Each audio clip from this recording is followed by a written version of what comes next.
আসসালামু আলাইকুম রহমতুল্লাহ। এ পর্যায়ে আমরা ক্লাস 9-10 সাধারণ গণিত সপ্তম অধ্যায় সম্পাদ্য নাম্বার 1, এটা উদাহরণের 1 নম্বর সম্পাদ্য আমরা করব। তো আমরা প্রশ্নটি পড়ে নিই। এখানে কি দেওয়া আছে? সম্পাদ্য একে বলা আছে ত্রিভুজের ভূমি এ, ভূমি সংলগ্ন একটি কোণ হচ্ছে এক্স এবং অপর দুই বাহুর সমষ্টি এস দেওয়া আছে, ত্রিভুজটি আঁকতে হবে। আমাদের এখানে যে উপাত্তগুলো আছে সেই উপাত্তগুলো আমরা এখন এখানে লিখে নেব। তো আমাদের এখানে কি কি দেওয়া আছে?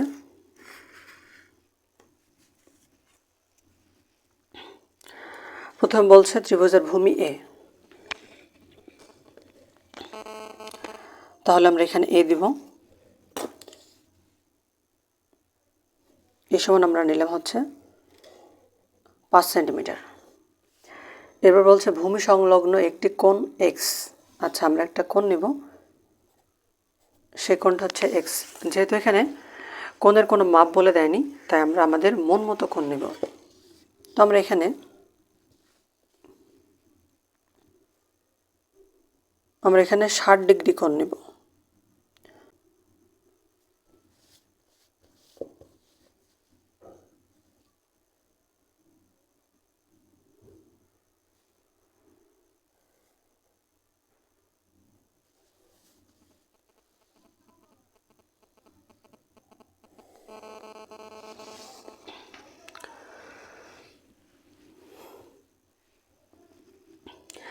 এরপরে কি বলছে? এবং অপর দুই বাহুর সমষ্টি।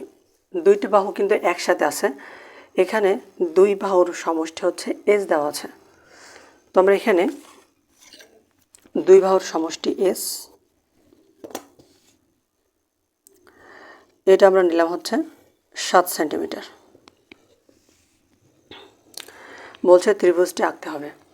তো আমরা প্রথমেই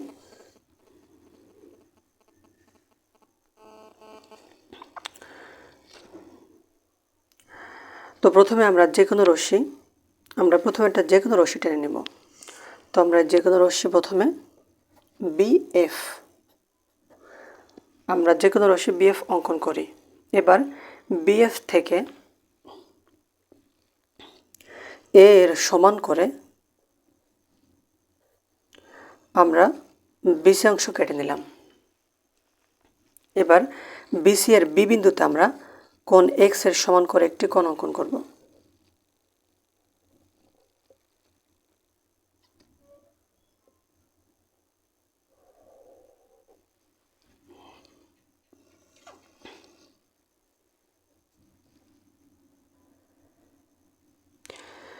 এবার আমরা ভিতরের মাপটা নিব।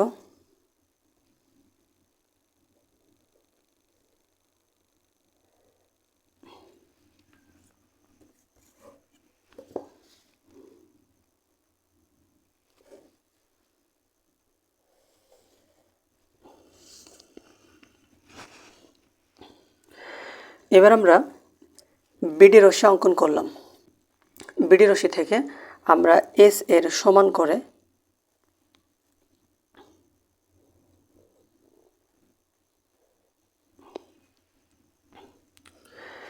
বিই রশ্মি আমরা কেটে নিলাম, বি রেখাংশ আমরা কেটে নিলাম।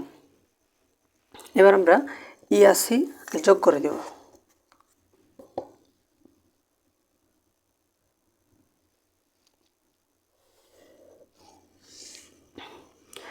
এবার আমরা ই বিন্দুতে একটি কোণ অঙ্কন করব।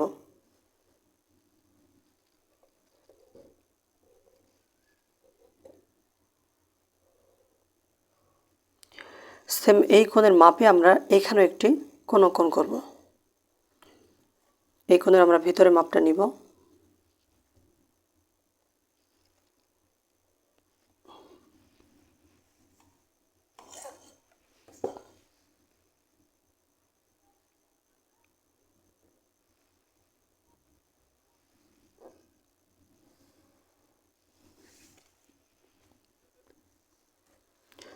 আমরা সিজি রেখা অঙ্কন করলাম। সিজি রেখা এখানে এ বিন্দুতে ছেদ করেছে। তাহলে আমাদের এ বি সি হচ্ছে উদ্দিষ্ট ত্রিভুজ।